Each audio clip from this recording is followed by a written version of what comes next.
5, 4, 3.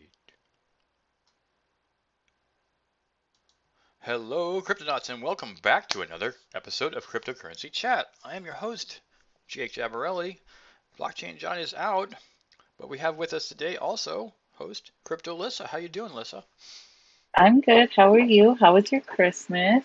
Oh, it was great. Thanks for asking. We had a really good time here. I hope you had a good Christmas as well. Yes, I did. Awesome. Okay, well, let's go ahead and get started with the top 10 daily stats as well as crypto news of the day. But one thing before that, I forgot it, but it's fine. This content is for entertainment purposes only. Any comments made by us, the hosts, or any guests we may have on the show is not financial advice. We're just reading what we like. So, getting on to the news with the top 10. We have Bitcoin. Actually, let me do a refresh since it constantly changes. And Bitcoin is always at number one. Currently, market cap of 38% of the entire market is price of 50,957 and 74 cents, which of course will be different in 1 second. I'm not going to refresh again. The 7-day gain of 8.5% and a market cap of still just shy of $1 trillion, 963 billion.7. It's definitely going up. I'm sure everyone is noticing because the whole market is going up and everyone is going, yay, we're making money again. So Ethereum is in the second place. It's a little over $4,000 and a 3.2% gain over last week, and a market cap of just shy of half a trillion dollars, 488.4. And Binance Coin is in third place right now at $549 and a 2.3% weekly gain and a market cap of $92.4 billion. Tether, the stable coin, which of course doesn't change very much. It does change a little bit, but we don't really care. And its market cap is 78.2 billion. Solana is doing a little bit better. It's coming up almost 10%. It's 8.5% over the last week, and a price of just shy of $200, and a market cap of 61 billion. Cardano is doing well again with double-digit gains, 17.8% gain at this moment, and a current price of really close to about $1.50, $1.47, and a market cap of $47 billion.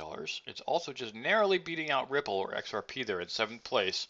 Ripple is floating just under $1, 92 cents. It also has double-digit gains of 11.6% in the last week and a $44.1 billion market cap. And then, of course, USD coin, which is just another stable coin, is just sitting right underneath Ripple in eighth place with a $42.6 billion market cap, but a neither gain nor loss. Like I said, it's a stable coin. And then Terra is sitting behind that, but it's pretty far back. It's got a couple, about 8 billion back. Just under $100, 99.45, and a 34% 7-day gain. Holy crow. 34%. Wow, look at Terra go. It is really picking up the slack. I mean, at this rate, it probably could catch USD coin. Not that USD coin cares. $36.2 billion. Polkadot is in 10th place right now. It has fallen quite a bit, although it is also in double-digit gains at 20.8% gain in the last week. Current price of 30.87 and a market cap of not too far away from Terra at about 32.9 billion. And I've always mentioned this before, and if you'd like to make comments, Lisa, you can. Avalanche, Dogecoin, Shiba, Polygon, and Crypto.com are in the next 5 down after the top 10. We do talk about this. Binance USD used to be pretty close up there. Shiba's fallen a lot, but then it's just a meme coin like Doge. And Polygon's actually been picking up a lot of slack. I wanted to make this mention, and we don't always talk about it.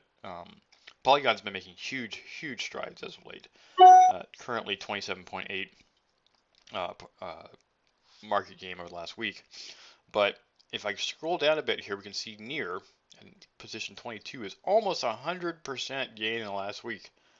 Cosmos is doing exceptionally well here in the 24th spot, almost 40% gain. And I think, here we go, Phantom's almost 70% gain. So some really big gains. Look at that. For those of you on YouTube, you can see that the Phantom's just skyrocketing here, just straight up.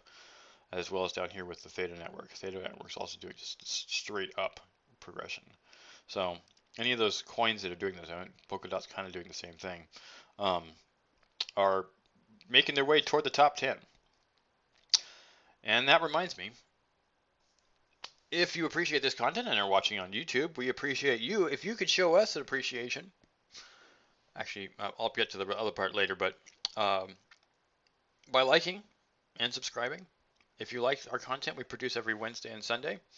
You can get us on YouTube that way. You can also get us on Anchor and any other places that you can get podcasts. Apple Podcasts, get it there too. We're on Discord. Lots of stuff going on Discord. In fact, we're recording this from Discord. We have a lot of interactivity. People, all kinds of different coins and all kinds of different discussions on a regular basis. You can get lots of interesting content. There's a lot of digital news that's on Discord. It's basically a great place to hang out. If you're already into crypto, you probably know that. But if you're not, please check us out on Discord. The links are below. If you'd like to donate, we are currently offering $3, $5, and $10 subscription models on Patreon, where you can get AMAs, Ask Me Anythings, or additional interview information, video that we have recorded in addition to the interviews that we've done on the channel, which are every Thursday if you want to check those out. But if you don't want to donate that way, we also accept one-time donations in Binance, Bitcoin, Ethereum, Basic Attention Token, and Raven. All the information is in the description below. And I realized this right as I started getting into a plug that I had forgotten to mention that the market cap is up to 2.5 trillion. It's going up again. I think the highest we've ever been was 2.8 trillion, but 2.5 is a good number to see. It's up 1.2% in the last 24 hours. And make sure to collect your candies if you haven't already. I have apparently already gotten mine today. I have another hour and 45 minutes before I can collect number 20. But you can see that I have over 10,000. And you can use those here in the reward section for all kinds of different things. Most of these are discounts off of different services that are available. But one of the things I definitely highly recommend, if you're not already understanding it, is to check out getting these the DeFi bundle here, which gives you both these two how-to DeFis, both of these two books here, or How to Bitcoin. Any one of these things will help you understand a little bit better. They are technically free, but they're not that difficult to pick up, and it's a nice little PDF format. It's like 25-page article. So it's a small book. So, and then we got here this Christmas with Coingecko candy contest. Here's another swag they're doing, $10 off the store.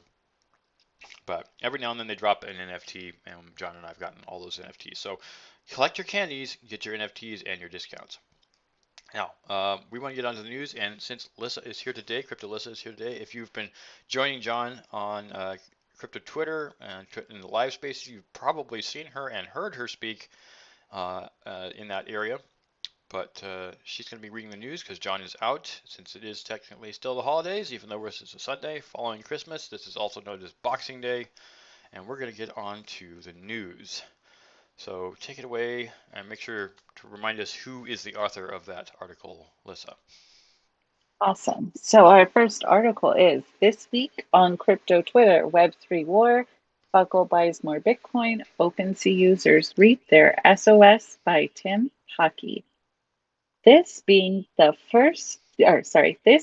week of Christmas, crypto Twitter wasn't usual raucous, raucous, and polyphonic self. There were fewer announcements, attacks, and gossip than usual, but one debate dominated the chatter. Former Twitter CEO Jack Dorsey took on Web3 venture capitalists and found an ally in Elon Musk. And it all happened after Cardi B asked her followers in an innocuous crypto question. Read on for the play-by-play summary of the debate and to find out what else happened on crypto Twitter this week. Jack versus Web3 VCs. Cardi B arguably ignited the Web3 war of words between Jack Dorsey and venture capitalist firms like Andreessen Horowitz. It all started on Tuesday when Cardi tweeted a simple question to her 20 million followers. Do you think crypto is going to replace the dollar? Dorsey, a vocal Bitcoin maximalist, replied within 7 minutes, yes, Bitcoin will. And there you can see the tweet there. Dorsey wasn't done drawing a distinction between Bitcoin and the rest of crypto. 3 hours later, he jumped back on Twitter and declared, "You don't own Web3. The VCs and their LPs do. It will never escape their incentives. It's ultimately a centralized entity with a different label. And there you see his tweet. The tweet attracted a gaggle of industry pundits into the fray, including Rug Radio founder Farouk, Farouk, Froke. Sorry, Farouk, so, Sarmad. sorry, Sarmad. Sorry if we butchered that. The Dogecoin co-founder Billy Marcus and Tesla CEO Elon Musk. At first, Musk entered on Dorsey's side. Has anyone seen Web3? I can't find it. And there's his tweet there. Dorsey continued to argue with people on Twitter well into Thursday, burning a few bridges on the way. On Wednesday, the Square CEO tweeted that he'd been blocked by Mark Andreessen, co-founder of Andreessen Horowitz, the firm behind nearly every crypto startup these days. Dorsey also unfollowed various corporate figures in the sector, including Gemini co-founder Tyler Winklevoss and Coinbase CEO Brian Armstrong. It wasn't just Web3 in Dorsey's crosshairs. He also managed to throw shade on Ethereum. At one point, NFT maker Rahila Zafar accused Dorsey of being anti-Ethereum. Dorsey, what? Sorry, I'm just laughing. Oh, Dorsey denied the charge, qualifying his point of view with, quote, I'm not anti-ETH, I'm anti-centralized, VC-owned, single point of failure, and corporate control lies. If your goal is anti-establishment, I promise you it isn't Ethereum, end quote. And there you see the tweet. Dogecoin co-founder Billy Marcus took umbrage with Dorsey's Bitcoin maximalism and chipped in his 2 cents. He wrote, quote, my goal is to build staff and make money and have fun. I'm used to the corporate establishment and don't really see any meaningful break from it. Bitcoin just gives power to new rich people, end quote. And there you can see his tweet. Musk flattered Marcus by jumping in, quote, that's why I'm pro-Doge, end quote. Dorsey replied to Musk's comment with some more Bitcoin praise, but Musk tapped out of the thread. Buckle buys MOR. Dorsey's Bekele. Bekele is the name of the president. Oh, Bekele. Yeah. I thought it was. Oh, sorry, guys. My reading is way off today. Dorsey's tweet storm was pretty outrageous, but it's not quite as outrageous as head of state announcing to his followers at random moments that he just bought loads more Bitcoin. That could be interpreted as financial advice, and exactly what El Salvador's Bitcoin pumping president Nayib Bukele, has reportedly done. Bukele prefaced his last statement on December 21st with a little teaser. He enigmatically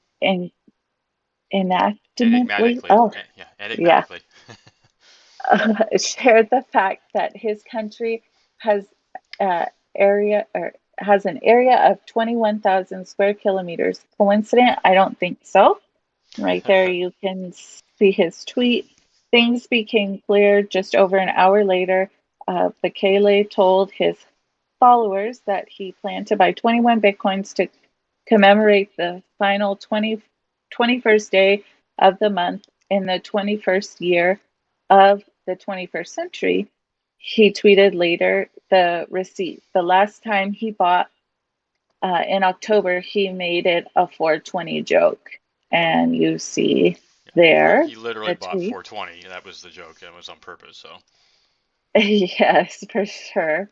I think he's got a sense of humor behind him. Certainly does. OpenSea users get their SOS. I saw this trending on Twitter, had no idea what it was. So now we're going to find out. On Christmas Eve, with the crypto scene relatively quiet, Opendao took the opportunity to make some noise.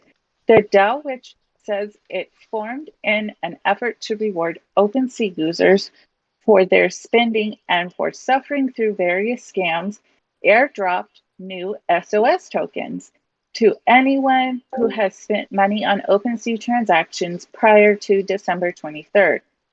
You can claim your SOS by heading to Opendao's site, connect your crypto wallet, and hitting initiate claim. Your amount of SOS will depend on much ETH, DAI, or USDC you've spent on OpenSea. That figure will be compounded by a multiplier.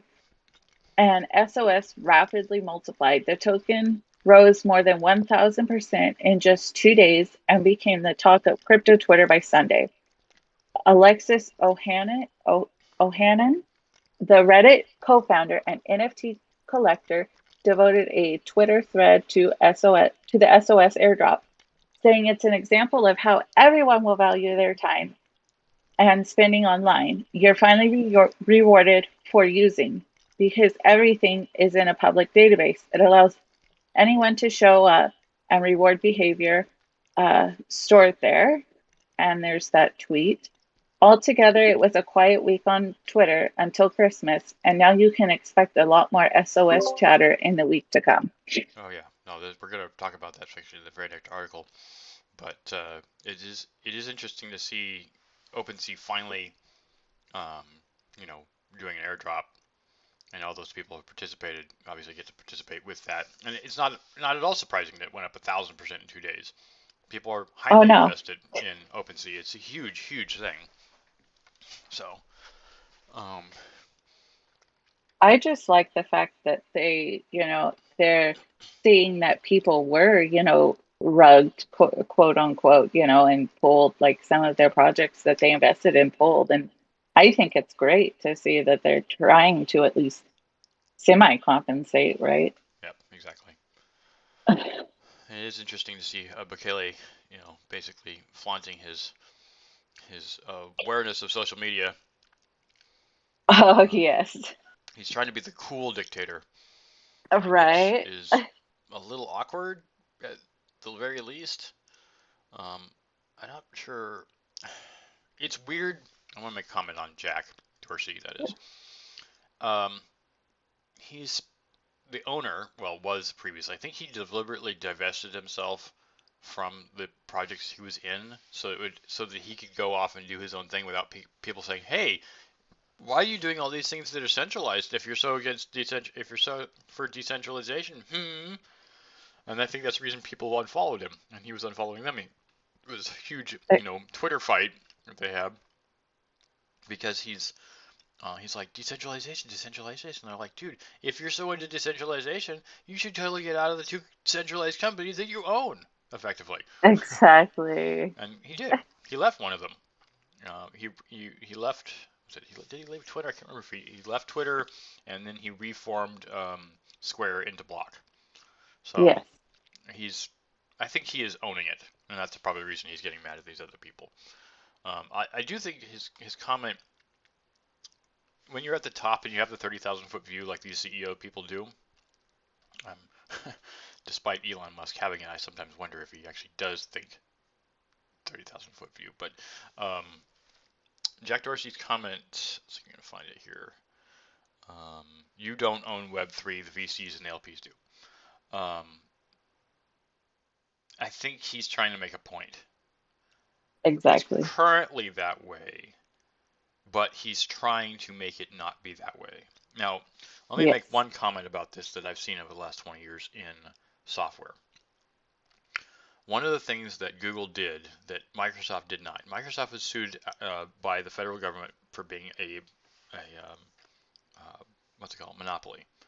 And then the European Union tried doing it, and currently the federal government in the U.S. is still trying to do it to Google. They're like, hey, you're a monopoly, and Google's like, no, we're not. They're like, well, you're the most popular, search engine. Yes, we are, but we're not a monopoly. And they're like, well, you're the only. We're not. There are other search engines out there. And the argument they're presenting, which is weird to see how this changes, is you don't have to use Google. Now, you'll probably think you probably do because you're like, well, there's nothing better. That's true. Google is one of the best, if not the best. But you are not paying for Google. And this is the thing that I see the Web3 being. At the point when Jack Dorsey gets his way, if he ever does, um, or what he's going for, you need to still find a way to make money in Web3. Web3 is supposedly decentralized, right?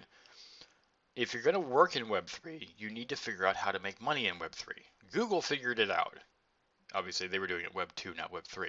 But Google figured out if you sell ads, which is what people have been doing for decades, it's nothing new, you can still make money. You can monetize your readers. You can monetize your customers into being the thing that you sell. So, like on Facebook, Facebook's free, right? For most everybody. It's not Yep. technically free. Your data, your personal information is being sold. That's why it's free. But because you don't see it, that's why it's free. When it comes to Web3, with this decentralization, businesses still need to figure out how to make money on it. And the one thing that a lot of companies figured out in the last 20 years was you can sell support. And that's what I see Jack doing. In the Web3 ecosystem or environment that we will have, everything will be decentralized. Everything will be able to be up to the individual. How do you make money in that? Well, you sell support, you sell advice, you sell consulting, which has been going on. It's something that has existed for as long as consultants have existed, which is longer than the modern era. So Jack is trying to figure out how to do that right now, in my opinion. I think so too. The old way, which was the centralization concept, which is still going on, obviously, and it's very, very, very consistent, and everybody likes it still, or at least people who are making money like it. They don't know how to do that yet, and they're angry with him because he's taking a stance that doesn't appeal to them, and they need to figure out how to do that. Andreessen Horowitz is going to need to figure out how to do that. They've already got a way of doing it. They're the major investors in every major crypto project that comes on the market, right? So they technically own a portion of all the new projects that end up making money. So it's like when Uber came out, Andreessen Horowitz was there to invest in it. Now, Uber's never made money, but Andreessen Horowitz is still making money off that because there are other people coming into it making money off that.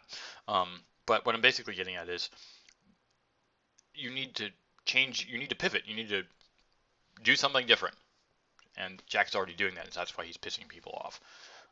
He already sees the writing on the wall and is pivoting to it. But Web3 is going to change that. There's still going to be centralization. It's still going to happen. And he sees the value in decentralization. So Yes. my two Satoshis. Continuing on with this more in-depth information about everything you need to know about Opendao's SOS token airdrop for OpenSea users by Robert Stevens. On Christmas Eve, anyone who had ever spent money on OpenSea could claim a free Ethereum token called SOS. The amount of SOS they'd get was determined by how much money they'd spent on NFTs on OpenSea. By Sunday, 250,000 people had claimed the token, and it had skyrocketed more than 1,000% in value. The tokens were not dropped by the popular NFT marketplace itself, but by Opendao, an independent, decentralized, autonomous organization that pledges to use some of its tokens it earmarked for itself to compensate OpenSea users for scams and support the burgeoning NFT industry. Although the crypto space is saturated with airdrops and meme tokens, the drop for SOS blew up. On Christmas Day, it was the largest gainer on CoinMarketCap, and with its price rising faster than even the sketchiest shitcoin. Here's a tweet regarding that. By Boxing Day, the token had risen to a market capitalization of $321 million. Its Discord has about 50,000 members and 100,000 people are following Opendao on Twitter. SOS market cap hasn't been a vertical green line. The token has since fallen to a market cap of 266 million. As of this writing, a 17% decrease from its all-time high. How to claim SOS. The number of SOS tokens you can claim depends on how much you've used on OpenSea, the most popular marketplace for non-fungible tokens. the more you've traded on the platform and the more SOS tokens you claim. That is how you get them. To claim SOS, head to Opendao's site, connect your cryptocurrency wallet, and hit the Initiate Claim. Opendao supports MetaMask, Coinbase Wallet, and Wallet Connect. The site will then estimate your reward by working out how much DAI, ETH, or USDC you spent on OpenSea. That figure will be compounded by a multiplier, and the subtotal will be multiplied once again by the number of transactions you processed on OpenSea. Opendao calculates how many SOS tokens you've to give you based on your transactions prior to December 23rd. Any OpenSea transactions processed after that date won't count. The numbers are not always accurate. It said I spent over 8 ETH, when that's how much I've sold, not how much I've spent. One investor who chose to remain anonymous told Decrypt, "You have to pay a gas fee on Ethereum to claim your tokens. The fee, dominated by ETH, will depend on how congested the Ethereum network is, but there's no rush to claim. If you're eligible to claim tokens, you have until June 30th, 2022 to do so. Unclaimed tokens will be sent to the DAO's treasury after that date. Once claimed, the tokens will be sent to your Ethereum address. If you connected to Opendao with MetaMask, you can add the SOS token to your wallet by hitting the Add SOS button on the side of the page." And here's a tweet regarding that. Within days of its creation, major exchanges such as OKX, Huobi, Global, and Gate.io listed the token. You can trade it on decentralized exchanges like Uniswap or become a liquidity provider to earn a cut of transaction fees on an automatic market maker protocol. The pseudonymous developer called 9x9x9 created Opendao. The coder, who's also building a DAO called 721DAO, says he didn't get paid for creating Opendao, but he didn't need to. According to Etherscan, 9x9x9's ETH account holds over $800,000 in SOS tokens, and the developer holds $10 million worth of Aave interest-bearing XSushi tokens. Here's a tweet regarding that. SOS's tokenomics. Opendao's site claims that there will be 100 trillion total SOS tokens. Half were designed toward the airdrop. Another 20% will be issued as staking incentives, and another 10% will incentivize liquidity providers. 2 votes proposed by the project's pseudonymous creator, 9x9x9, have determined how the protocol will dish out these incentives. The staking incentives will be distributed over the course of a year, and the token holders decided that it will take 2 years to deplete the DAO of incentives for liquidity providers. The final 20% will go to Opendao protocol. The Opendao protocol will compensate victims of OpenSea scams, support NFT communities and artists, and provide money to developers. It is likely that these decisions will be made through Snapshot, the same voting site that determined the rewards for stakers and LPs. There isn't a project roadmap yet. Why? One of Opendao's pseudonymous creators, 9x9x9, said on Discord, "Because it's a DAO. We are undergoing setup for the DAO, getting candidates for multi-sig. It is not a company with roadmap. Decisions are decided by all SOS holders." And here is a tweet regarding that with Alex Ohanian. As an aside, Opendao should not be confused with the stablecoin minting protocol by the same name, nor any of the scam or NFTs that claimed can be associated with that project. Many have this question that the Ethereum community is busy rifling through the code. Some, like smart contract sleuth Oxquit, or OX, which probably be OX like 0x, found very few problems with the code.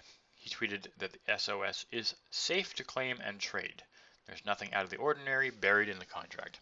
Others, like Fabdoris, found red flags within the code. First, they found half of all the tokens are held in 3 externally held accounts, meaning that the team can at any time point rug the entire liquidity, or is at risk of having a central point of failure being compromised. Fabdoris also found that the contract's claim function allows the developers to grant any arbitrary amount of SOS to any arbitrary wallets by simply generating valid signatures, without anyone being able to differentiate the valid claims from the invalid ones. And here is a tweet on that, actually quite a long one.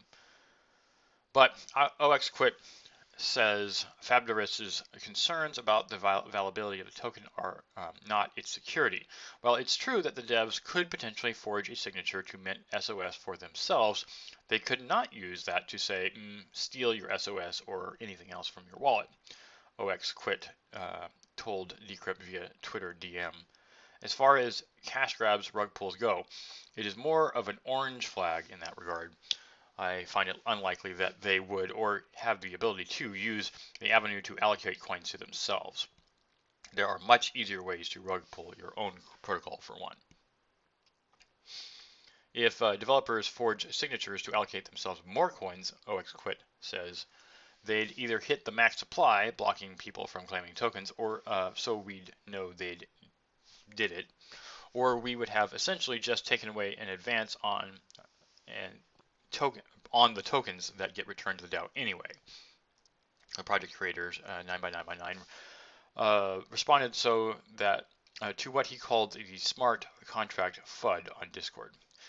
The only way the dev can or will do is to move unclaimed SOS by June 30th to DAO. With the ability to do above, FUDders, people, fear, unrest, and doubters, will always attack that this is not perfect.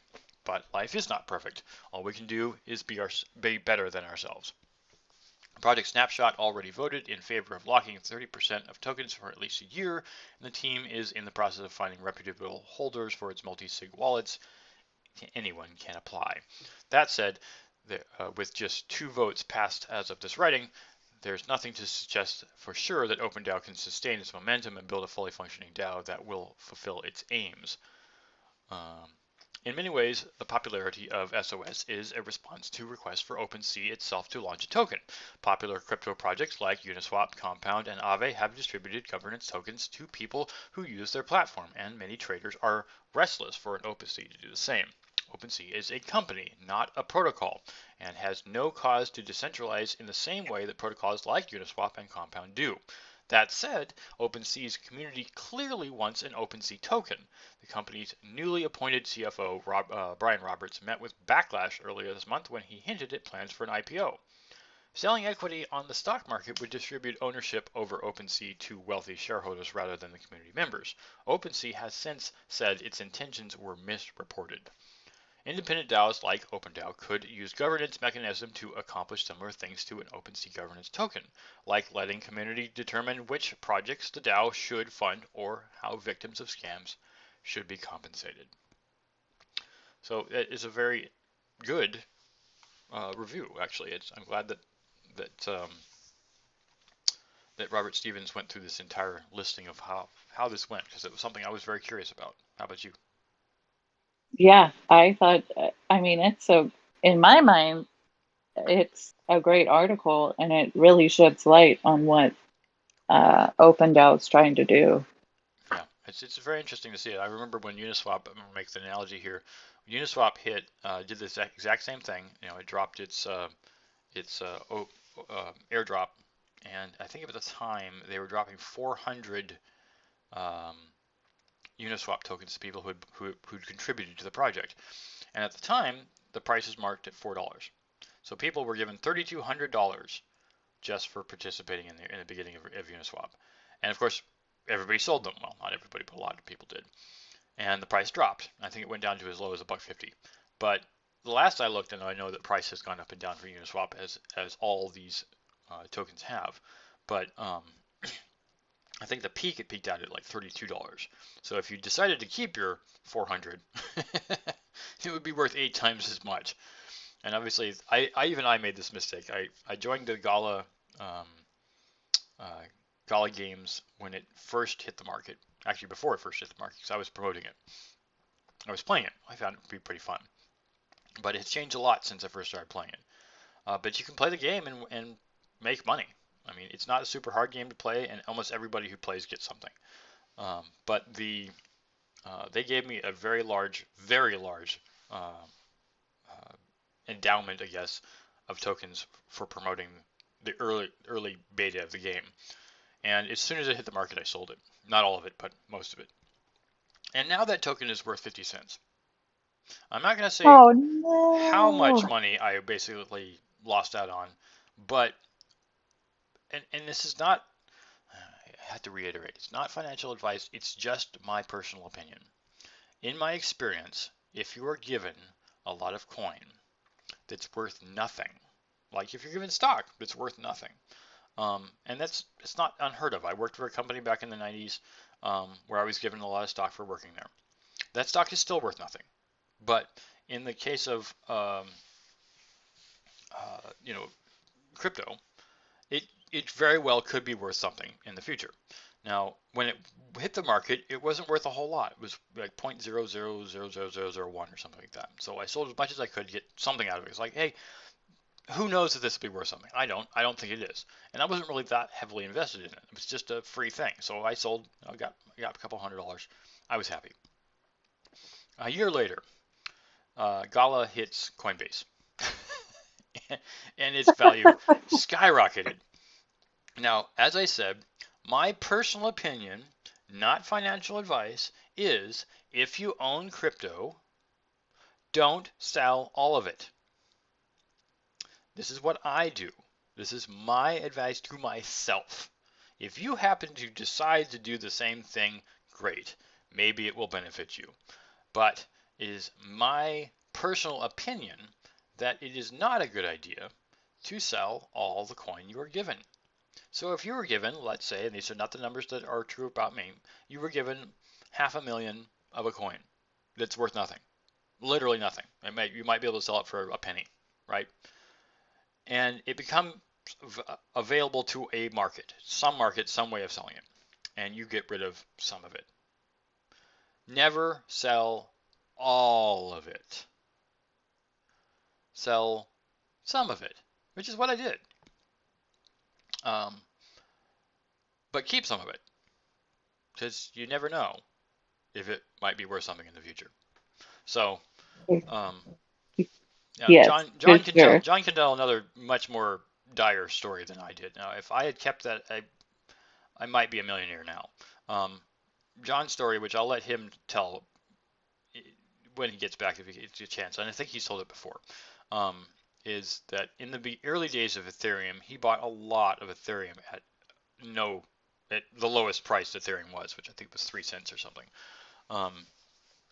And he did put a lot of that Ethereum at its lower value into BitConnect, which we all know was a scam.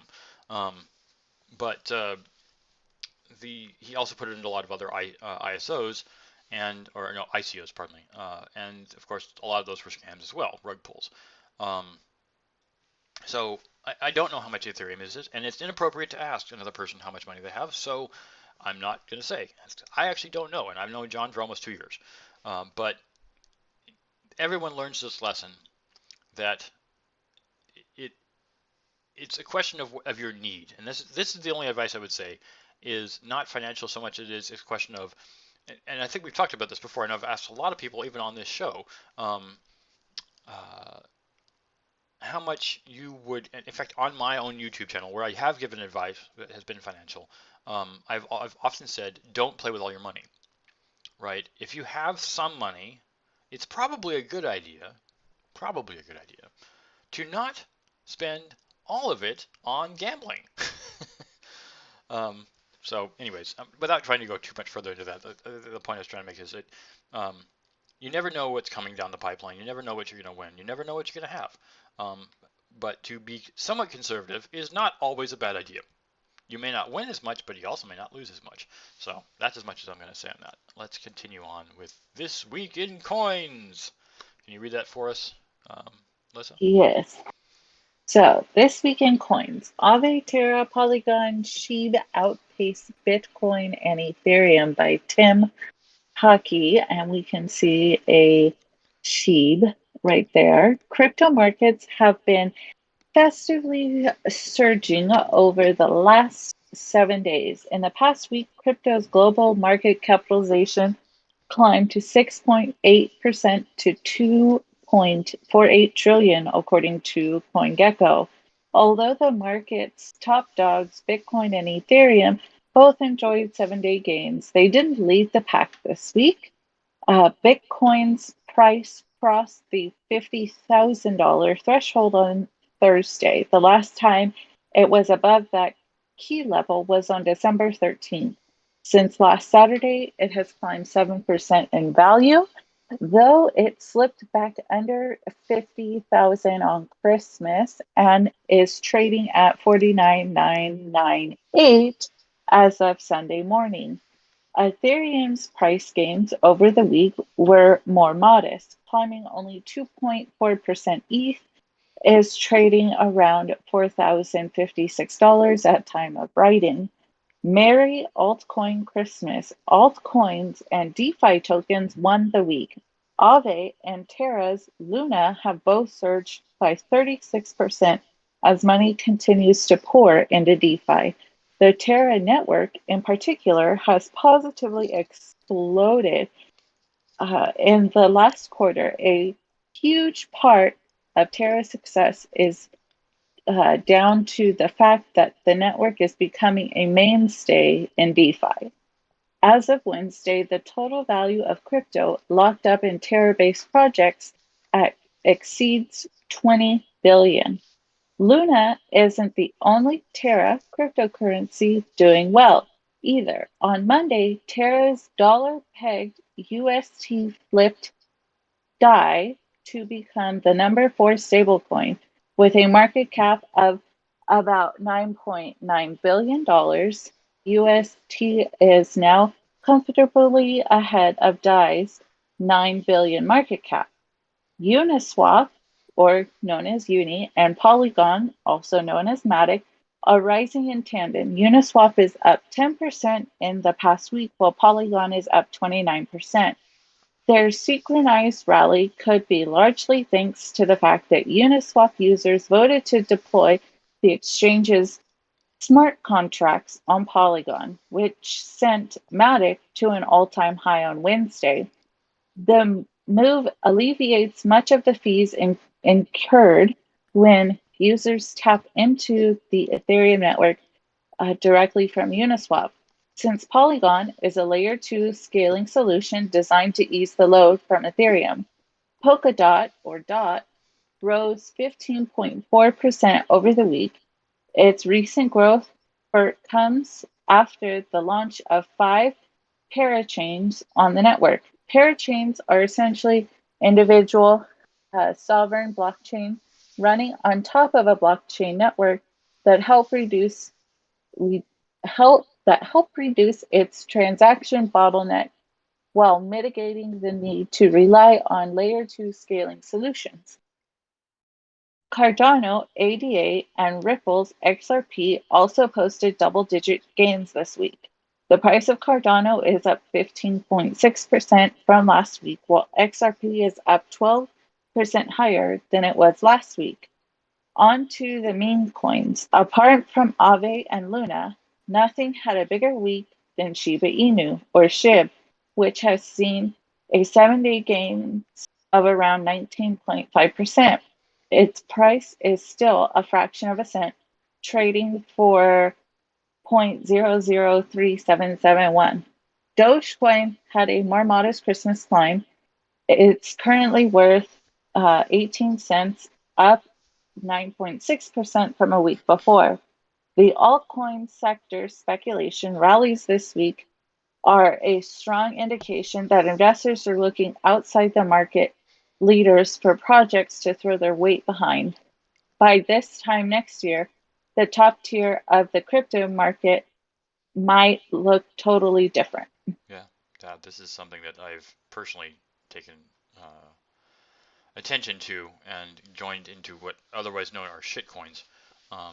There's a exchange called South Exchange, South with a giant X instead of an EX, where I a couple of years ago pushed a relatively small amount of Dogecoin before it blew up into South Exchange and started trading on coins that were traded explicitly to Dogecoin.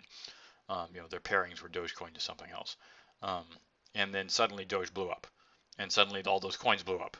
And I was like, well, it was bound to happen at some point, and I can't even tell. I actually haven't enumerated the total number of coins I have invested in. I would guess it's over 500, different coins. I don't know, because I haven't actually counted. But there's so many interesting projects out there, and Crypto Mike actually made this comment a while back. There's so much content and so many things to think about and consider when it comes to crypto. You literally cannot learn it all. It's like trying to learn everything in the world. You can't. It's just too much information. And the same thing goes for crypto. There's too many coins. Right now, I think if I go back, flip over here to Coingecko, there's currently almost 12,000.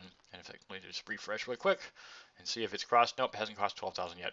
But not that long ago, we hadn't even reached 10. There are currently, according to CoinGecko's listings, almost 12,000 coins or in tokens. Jeez. There's so many. We actually did this, 7 months ago? Like May? Yeah, it was about May. We tried to do a random coin section of our podcast. We're just going to randomly pick a coin and, whatever the number is, and then research it and talk about it on air. And it was a disaster because it was just too many possibilities. There's too much to learn. There's too much going on. It just takes so much time. So I hate to say it this way, but we kind of don't spend a whole lot of time concentrating on those aspects because it's just too complicated. So what we've decided to do instead is just deal with them as they come. When SHIB popped up on the market, suddenly we were talking about it. It's only been around for a little over a year. Dynamo is one of the ones that we were sort of promoting, but it's barely been around for 9 months. Actually, no, it's only seven months, excuse me. And yet it isn't blowing up yet, but it's definitely getting traction. I've personally delved recently into Raptorium and Pascal, and but primarily because I was looking for a CPU coin, something that could be run on CPU as mining. But there's lots of different projects out there, and there's just no way you're going to be able to look at them all. So it's interesting to see these few that we've talked about. Continuing on with an Ekenjenk article by Turkey president, crypto law headed to parliament. This is going to be Erdogan. Yes. Turkey's draft crypto bill is ready and will soon be sent to parliament. Turkish President Recep Tayyip Erdogan said Friday during a press conference in Istanbul. We will take a step right away and send the draft bill to Parliament, Erdogan said. Although Erdogan didn't disclose how much in the way of details at this time, he said in September that the government has absolutely no intention of embracing cryptocurrencies. Erdogan said at the time the country would move forward with our own currency that has its own identity. Despite the tough words, there's no expectation of a crypto ban. The Minister of Treasury and Finance, Lutfi Elvan, ruled out, I hope I've pronounced this right, but anyways, ruled out out in May, commenting a month after two Turkish cryptocurrency exchanges, Theodex and Vebitcoin, disappeared overnight. The customers of those exchanges lost access to their funds, with estimates varying from hundreds of millions of dollars to billions. Mertkat Bayraktar, I hope I pronounced that correctly, a lawyer who represents several Thodex victims in court, told Decrypt that he doesn't expect Thodex Vebitcoin scandal to shape the crypto bill. He believes that the law will emphasize taxation and the legal status of cryptocurrency exchanges, such as whether they should be treated like banks or exchange bureaus. The status of cryptocurrency exchanges matters because the Turks' increasing use of them to sell Turkish lira for US dollar pegged stablecoins, according to Bayraktar. The Turkish lira has fallen by 34% against the US dollar this year, but has gone up by 41% this week after a precipitous drop earlier this year, according to TradingView.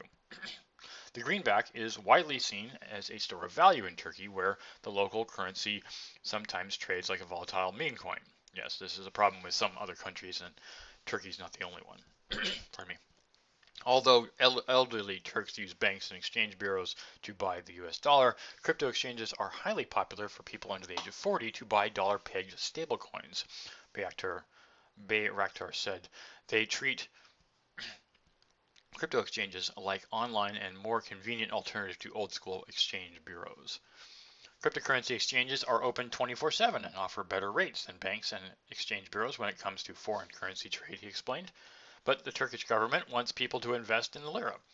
This week it launched government-backed savings accounts that are indexed to the price of the US dollar.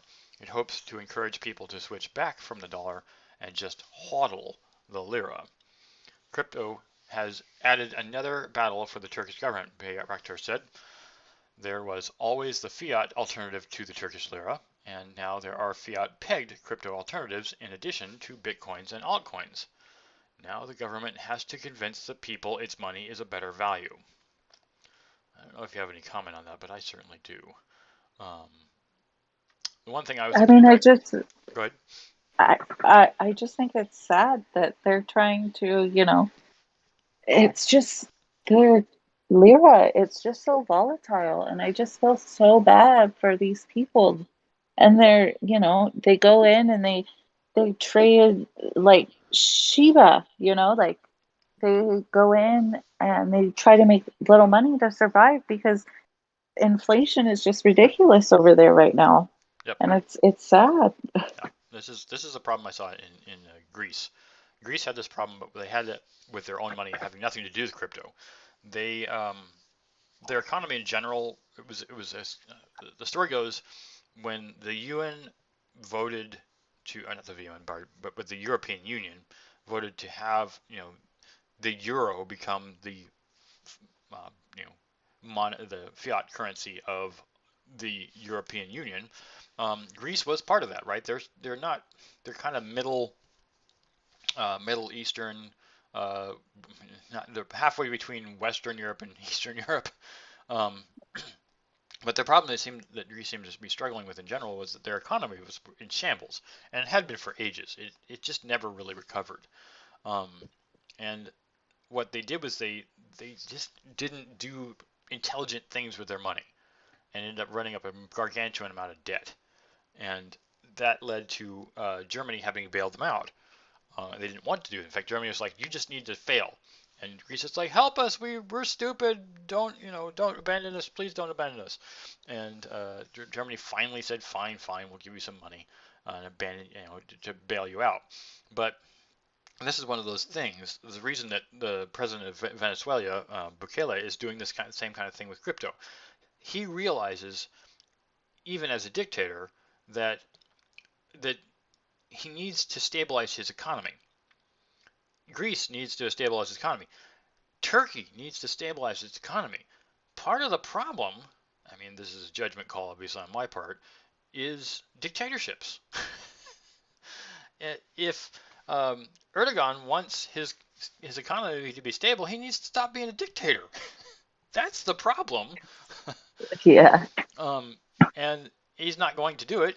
At least it doesn't seem like he's going to do it. He's going to turn to crypto, or at least he's not turning to crypto, but the people are turning to crypto because they realize that Bitcoin and other coins like Bitcoin are more stable than their own physical fiat. And this is the problem that Venezuela was seeing, as well as Greece. And there's plenty of countries that see this too. And in fact, there's a lot of Americans that came from foreign countries that managed to use not just the U.S. dollar, but the freedom to do as they will in this country. And it's never, until you actually go to those countries and actually find out exactly what it's like to live there, you really don't know as an American. And I hate to put it that way. Americans are very not in my backyard and very cloistered. We don't really want to think about other people's problems until we've been to those countries and actually see those problems. Not every country is great. There's a lot of freedoms that we experience here that are amazing, and it's unfortunate that those countries still have those problems. But Bitcoin is, in a sense, a way to escape those problems without fixing the problems, because it is not owned by a particular country. I mean, even the U.S. doesn't own Bitcoin. I mean, we have Bitcoin here, but we don't control it. It might have been invented here, but we don't manage it. So anybody can have access to it, and anybody can use it, and anybody can control it, and no country can say, sorry, you can't use that anymore. I mean, the country can say it like China did, but people are still going to do it. So, anyways, I guess what I'm trying to get at is that Bitcoin is an answer, probably not the answer. The best answer is, of course, for uh, the heads of state in the countries themselves to look upon their citizens as a family and not someone to serve them. It's not. Don't try not to be too Animal Farm if you can. Some animals are just better than others. So continuing on, you want to read more about Bukele here? Yes.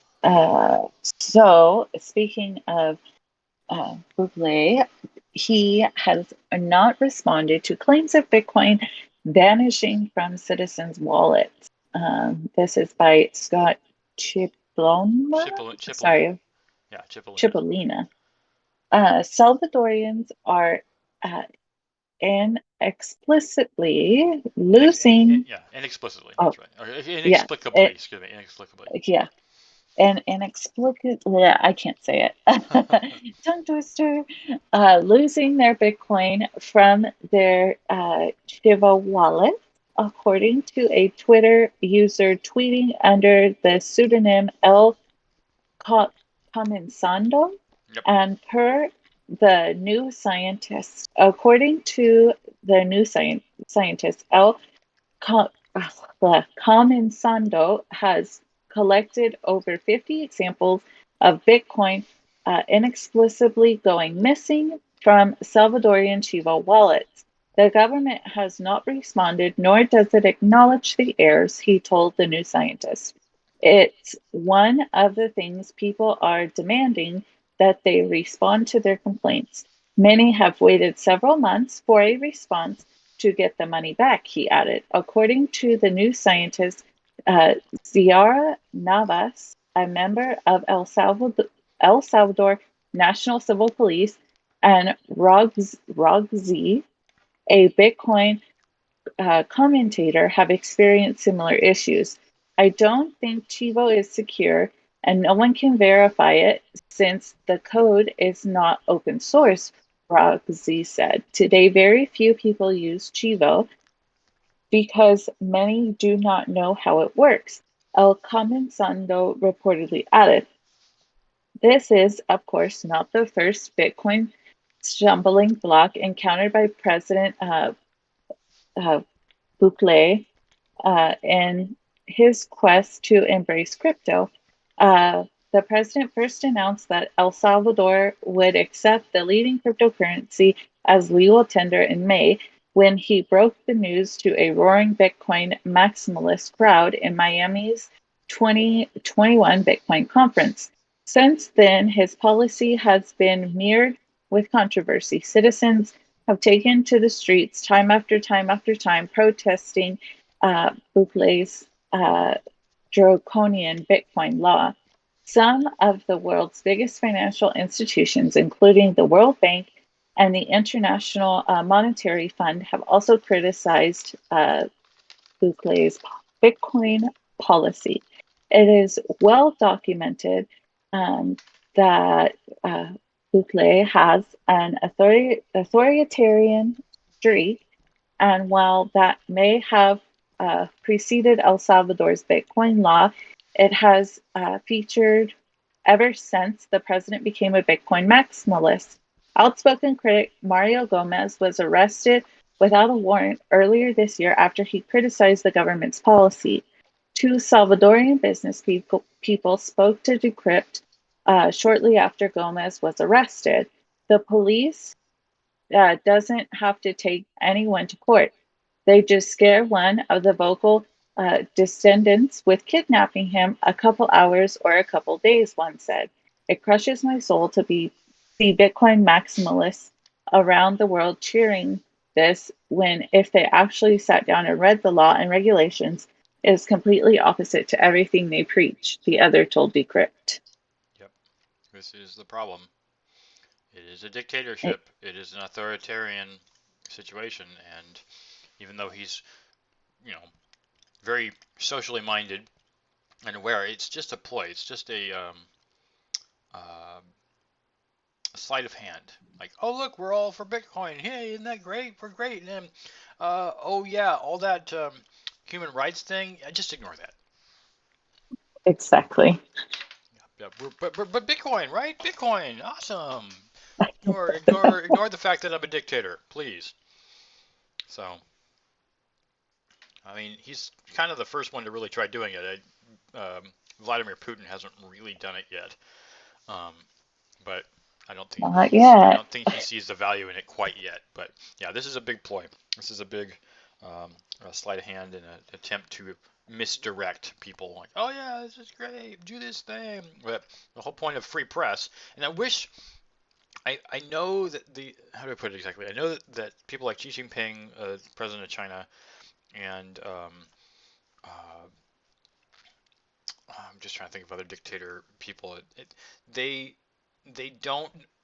They're too scared to really go the full freedom method because they think, well, that means that I will be out of power at some point. And what they don't seem to understand is that to truly gain power, you have to give up a lot of what you perceive of power as being. Um, Exactly. and you can get power in other ways, but it will be limited. It will not be hegemonous or yeah, complete hegemony. Um, and the I guess the observation it makes is when I was in high school in the 90s, dating myself here, um, watching Saddam Hussein just absolutely decimate his people. He didn't care. Iraq was a police state, and he himself and his own family members, his children and his siblings, were so scared of their own people, despite the fact that they had complete hegemony. They had all this power, and they were still completely scared of their own people. And so that's the reason if you look back in the history of it, you see what they did. These tunnels, these underground tunnels that they dug underneath the castles that he built, so that he didn't have to go out in public, so that he didn't have to be potentially assassinated by his own people. That's how scared he was of his own people, even though he had all that immense amount of power. He was doing the very things that Bukele is doing here to his own people by disappearing them. He disappeared people all the time. I had several friends and relatives serve in the first Iraqi war, and they talked about what the Iraqis had said about Hussein was that he would disappear people just randomly. If you spoke one iota, just one tiny thing about the government, you and you didn't live in fear, and then suddenly your daughter disappeared, or your son disappeared, or your whole family disappeared, yeah, they would just kidnap people in the middle of the night, and no one would do anything because they couldn't, because of hegemony, and yeah, it was just living in fear constantly, and that doesn't make for a good society. I think we know this. That's the reason that Yeah. our the ancestors, the people that live in the United States, did what we did. We left Europe to get away from that kind of crap. Um, and that's why people want to come to the United States. It's because they can actually they can speak their opinions about the government and not be afraid of being picked off in the middle of the night. That's not to say there isn't still violence here, but it's not the kind of violence that you're scared of your government for. So we're not going to fix these problems until these people stop or let go of what they perceive as power. Continuing on. Spider-Man No Way Home Pirates Caught in a Web, pun, of Monero Mining Malware by Stephen Graves.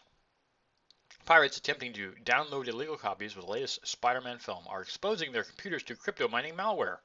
According to researchers at cybersecurity firm Reason Labs, copies of Spider-Man No Way Home circulating on torrent sites have been packaged with malware that diverts the user's computer to mining privacy coin Monero. It's because this is a CPU coin, so it's relatively easy to get away with. The affected file is named Spider-Man _net putty-domini.torrent.exe, which translates from Russian to Spider-Man No Way Home. Okay, that makes sense. .torrent.exe, hinting at the source of the torrent, most likely from a Russian torrenting website.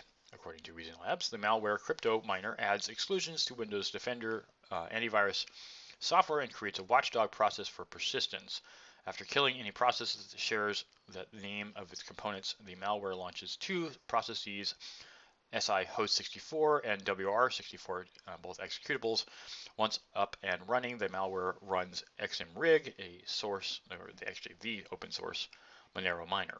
And here is a tweet regarding that. Although the malware doesn't steal personal information, Reason Labs pointed out that it does exact a cost on the victim in the form of increasing electricity bills and high CPU usage, causing the machine to slow down.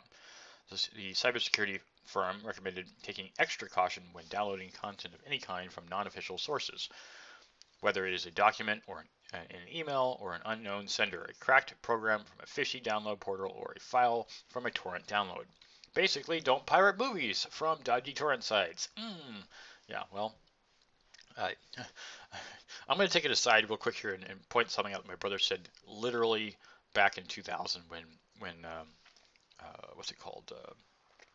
What was the name of it? Napster, when Napster first came out. He said, if movie companies would give people a free trial of the movie or a super cheap copy, like 10 cents, like here, download this movie and watch it for 10 cents. And then if you like it, you can buy it for the full price because you liked it enough to give them the full price. The amount of pirating would almost evaporate. And I hate to put it that way, but he's right. If you give people what they want for a price they can afford, you'll almost eliminate piracy. Now, I had a Sony executive when I worked with Sony for a short period of time say, well, we do that already. And I said, no, you don't. You charge $4 to rent the movie. They're like, yeah, that's the taste. You don't get to keep the copy, but you get to see it. And if you don't want to buy it, you don't have to. It's only $4. I'm like, yeah, what you need to do is you need to change that to less than $1, and then you'll get a lot more people not just downloading it, because at the point where it's almost behooves a person not to do anything, then people will just like, well, there's no reason not to, and they'll just do it anyways. So anyways, cryptojacking malware. Cryptojacking, or inserting malicious software onto a unsuspecting user's computer to mine cryptocurrency, is a growing phenomenon. In the first half of 2021, there were most common family of malware detected on cybersecurity firm Trend Micro, which detected nearly 75,000 instances of cryptojacking malware.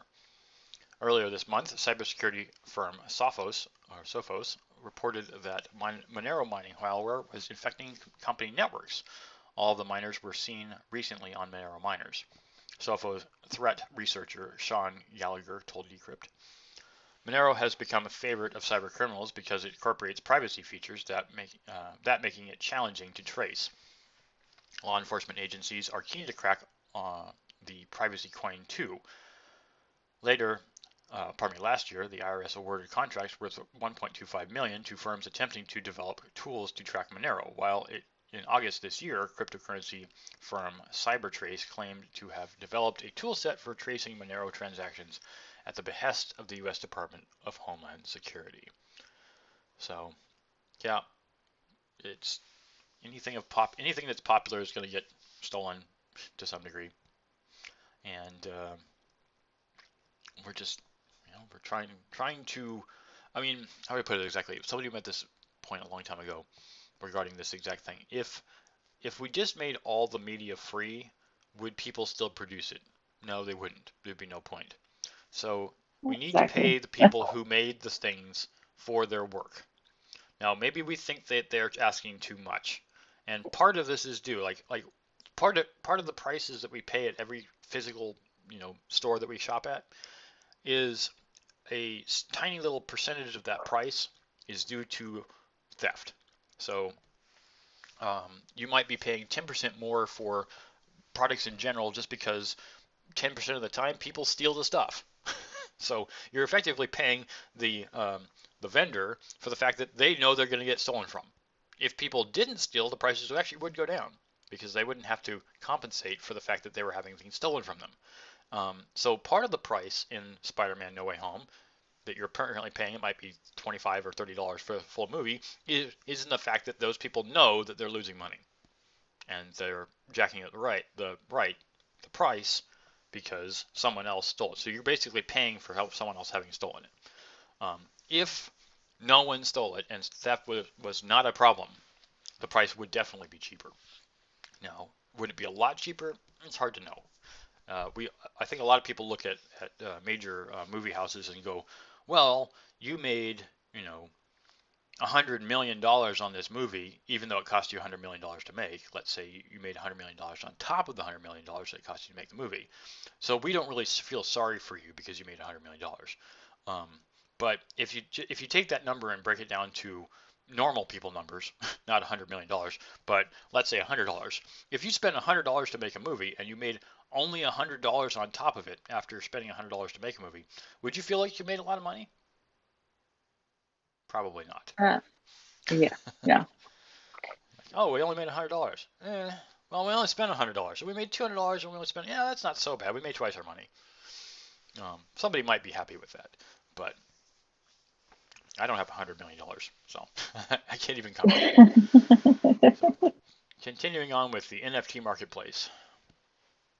Kraken's NFT marketplace could let users borrow funds against CryptoPunks. And this is written by Liam J. Kelly.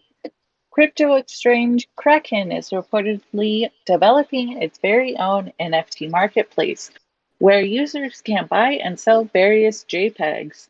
What's more, the exchange's CEO, Jesse Powell, said that digital art collectors may also be able to borrow against their collection.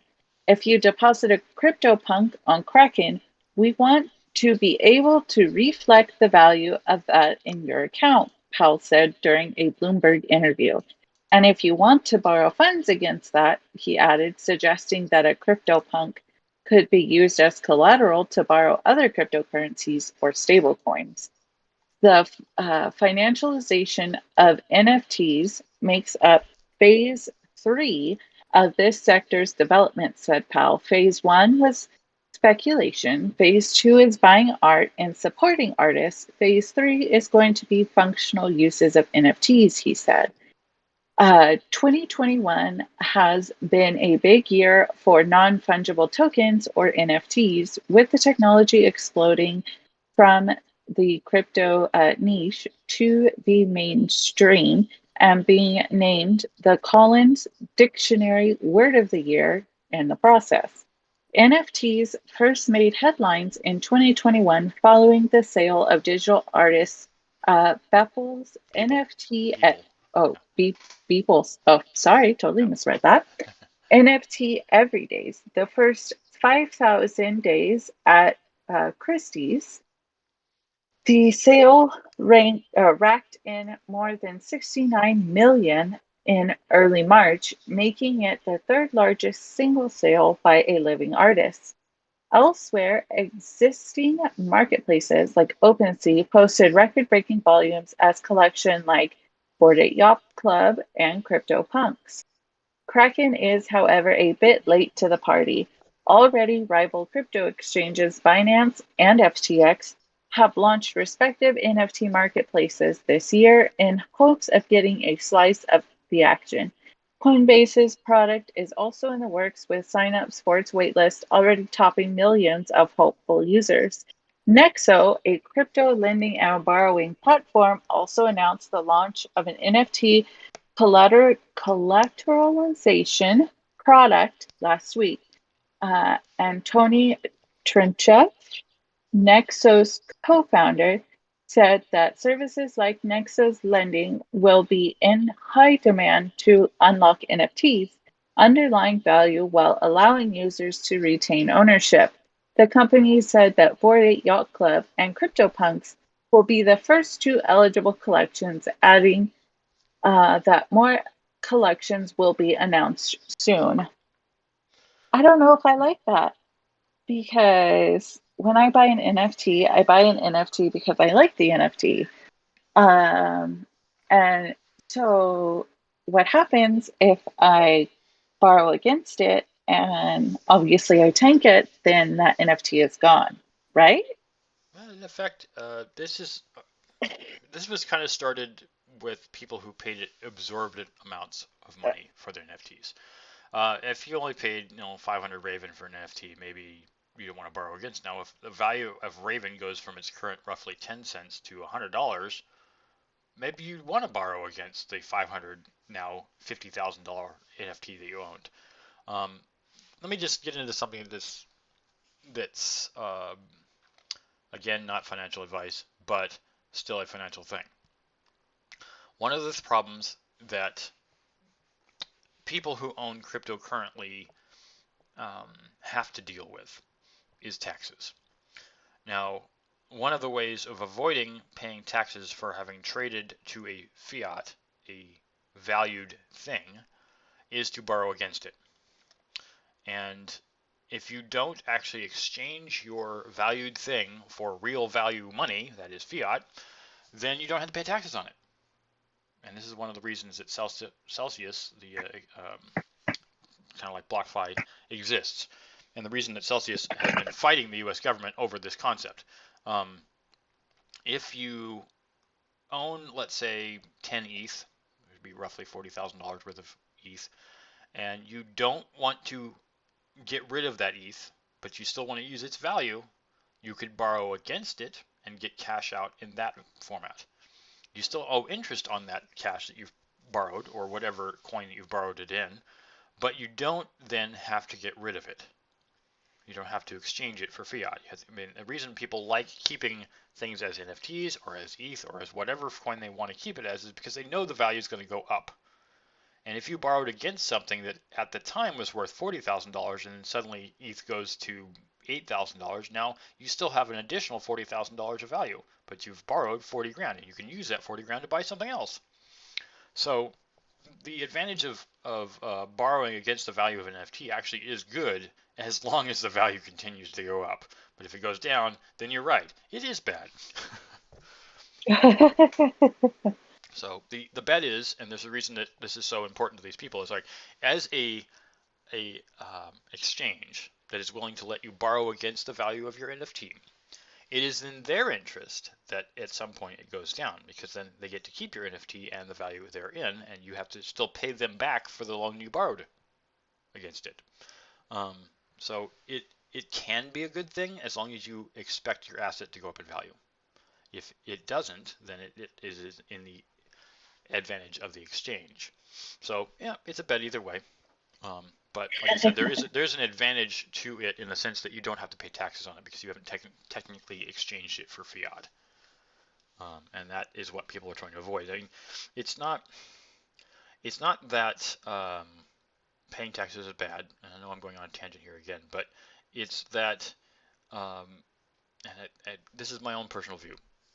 The problem I have with paying taxes is not that I don't want to pay taxes. I do. I think taxes are important.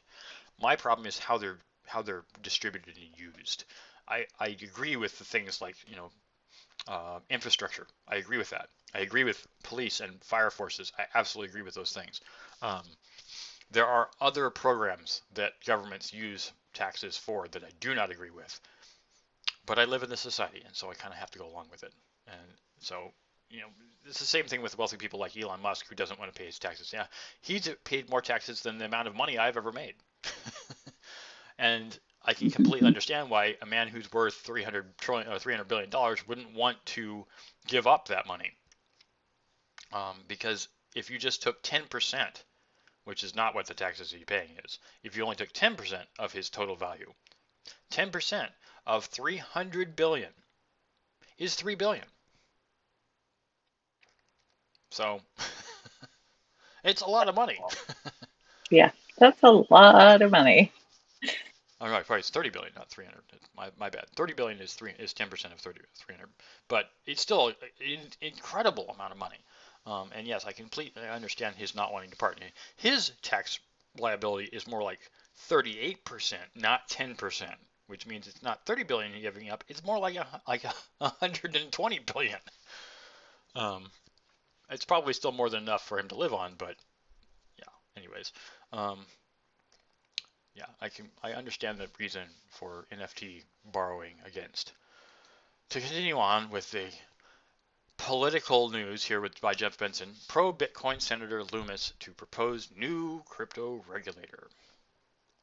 Senator Cynthia Lummis, Republican from Wyoming, a member of the Senate Banking Committee and one of only 2 sitting senators to hold Bitcoin in her portfolio, plans to introduce a bill that would drastically alter the legislative and regulatory landscape for crypto, according to a report from Bloomberg.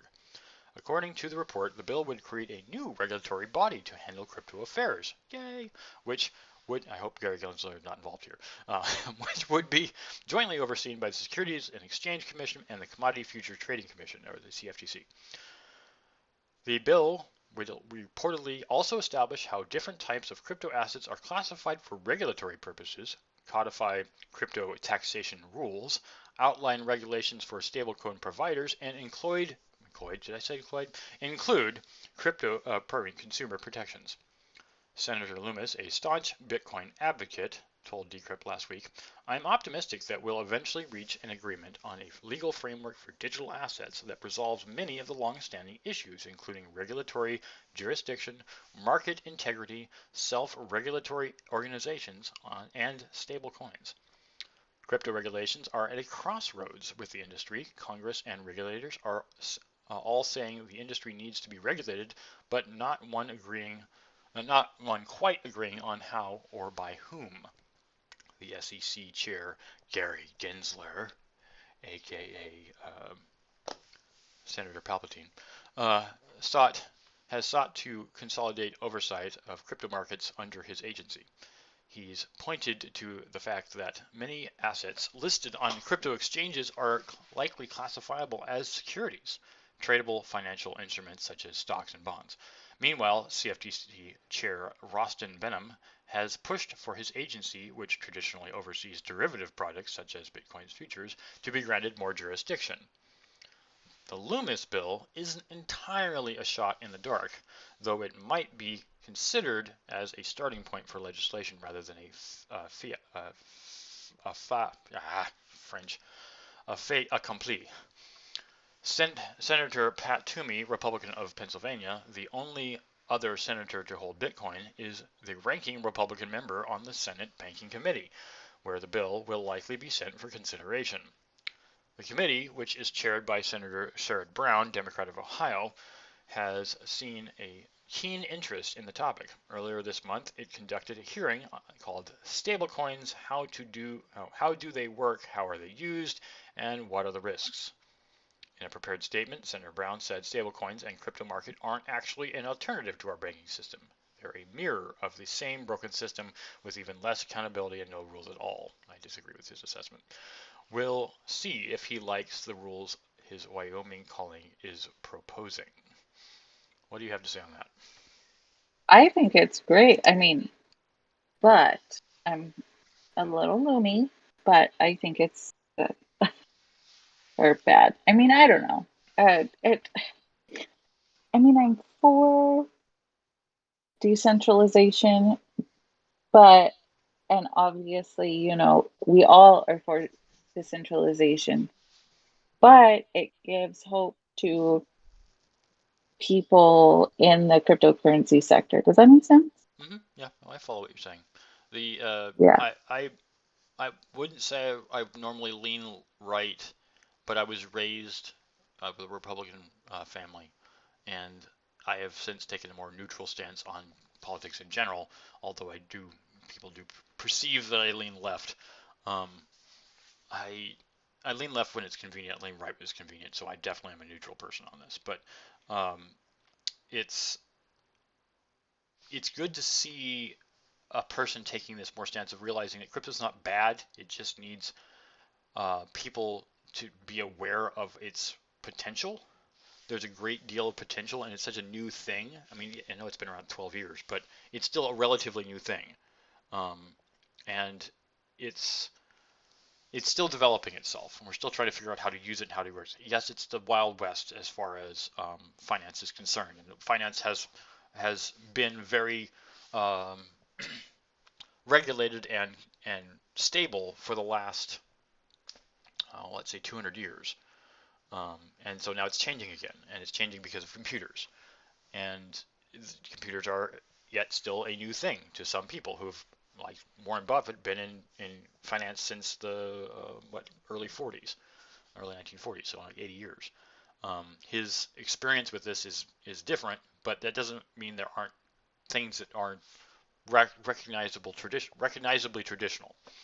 So I think it's good to see that we have a bipartisan participation on this, and we're not just all FUD, which is I think what, even though I've often, particularly in the last administration, was very much for what Elizabeth Warren was saying, I don't agree with her now.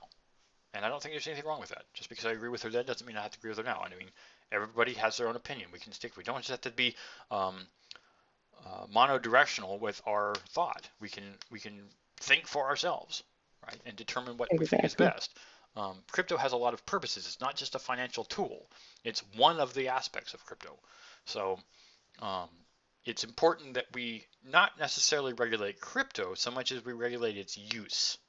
We need to make sure that the people who are offering crypto to the people who don't know any better aren't doing things that are illegal. We also need to make sure that the people who are buying crypto and using crypto, not the people selling it per se, are not blowing their entire budget on crypto because it sounds like it'll be fun. Like, you can't regulate morality. As much as we try, you usually can't. You have to let people make their own dumb decisions.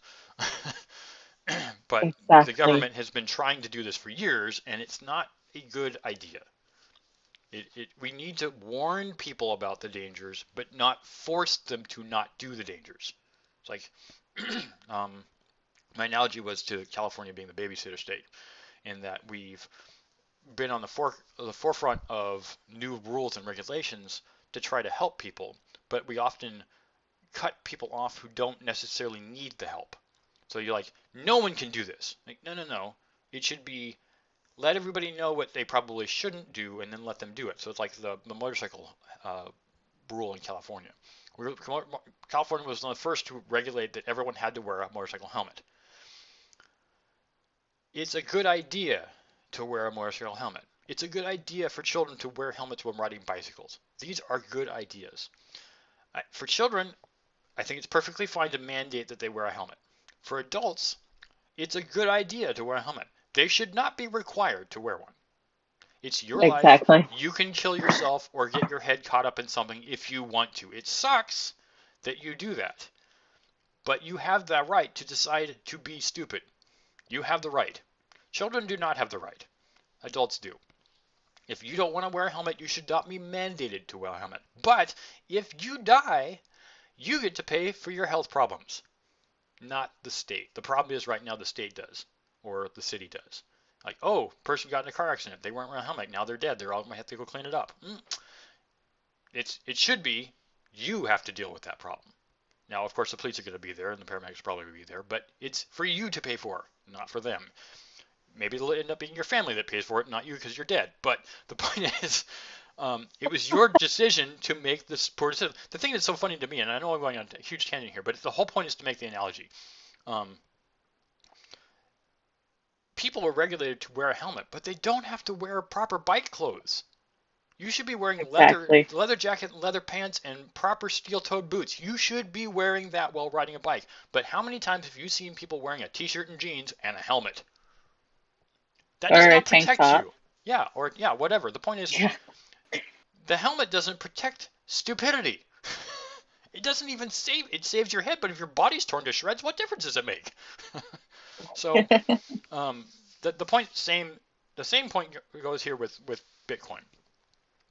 If you want to throw all of your money that you have spare in this very moment at Bitcoin and then not pay your rent or not pay your mortgage or not pay your health bill or not pay something else you should be paying, that's on you.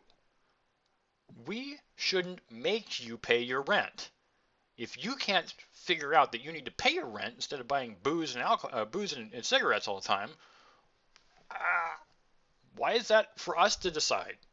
It's not. Exactly. It's not our decision. It's not. So if you're too stupid to know how to adult, sorry. But when it comes to crypto, that's the same exact thing. It's not for the government to say. The government needs to tell you what you probably shouldn't do, but not tell you you can't do it.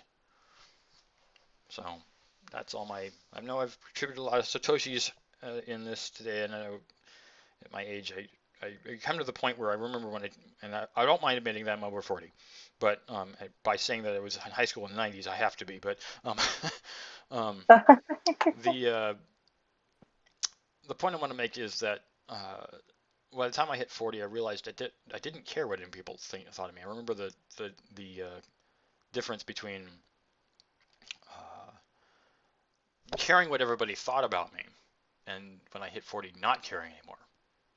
And it's not like I don't care about people. I do care about people. I just don't care what people think of me anymore. Like, you're gonna think what you're gonna think. I don't have to kowtow to you. So I'm gonna do what I'm gonna do. I've already been through all those hard things. I know what it's like. So I don't have to feel put upon by your opinion. It's my opinion, and I'm sticking to it. And if I'm wrong, maybe I'll change my opinion. So but you don't have to be so inundated by other people's thoughts of who you are. You are who you are. You're making yourself. You don't have to worry about what they say about you. And so I know I'm talking a lot about this, and I know I'm making these opinions, but I've had a lot of time to think about these things. I've been wrapped up in politics for over 25 years to some degree. I've been involved in many different projects over the years, both crypto related and politics and other things revolving around cities a lot. I've seen the things happen, and I don't have knowledge on everything, but I've been a public speaker for a number of years, um, and at this point, it's like I have an opinion and I like to express it. So I'm glad that people are listening to the show, and I will, by getting back to the points I have here, say that if you've made it this far, an hour and a half into the show, we really appreciate a like and a subscribe if you want to continue hearing me, Jake, or LYSSA, and of course when John gets back on the show or when Crypto Mike is here. We'd really appreciate a subscribe and hit the notification bell. We post every Wednesday and Sunday for the podcast. We also have Thursdays for interviews, and of course on Crypto Twitter and Twitter in general, we've live Twitter all the time. LYSSA and John will be in those on a regular basis. I do listen in occasionally, but I don't have as much time set aside for that as I'd like. We also have the Discord, which you can join us on and talk all you like about crypto, ask us questions, get to know us better. We also have a coin we're giving away, as well as stickers, which is a actual usable functional NFT, which we will be giving away soon enough. You can also buy things on that same market and participate with chatting, in which you can earn C3 Media tokens. We're on Patreon. We have 3 different levels of subscription, 3, 5, and 10. That's a monthly subscription, and for the more you pay, the more you get. You can get AMAs, and you can get additional. We also have giveaways that we're doing in that. If you want to check out the Discord, the Patreon. But if you want to do those, we do accept donations in cryptocurrency formats such as Bitcoin, Ethereum, Binance, Basic Attention Token, and Raven. All the information on all these different items is in the description in the bottom of either the YouTube video or your Anchor or wherever you're getting your podcasts from. I'd like to thank LYSSA for being here today on the podcast. This is really her first time on this, actually reading, and I really appreciate that she stepped in for John while he was out on vacation. Thank you, LYSSA. You're so welcome. And we will catch you guys again on the coming Wednesday, just before the new year. And we will also have on the 30th another podcast coming up, so you might want to check that out as well. I will say, as John always does, stack sats and hodl. Adios.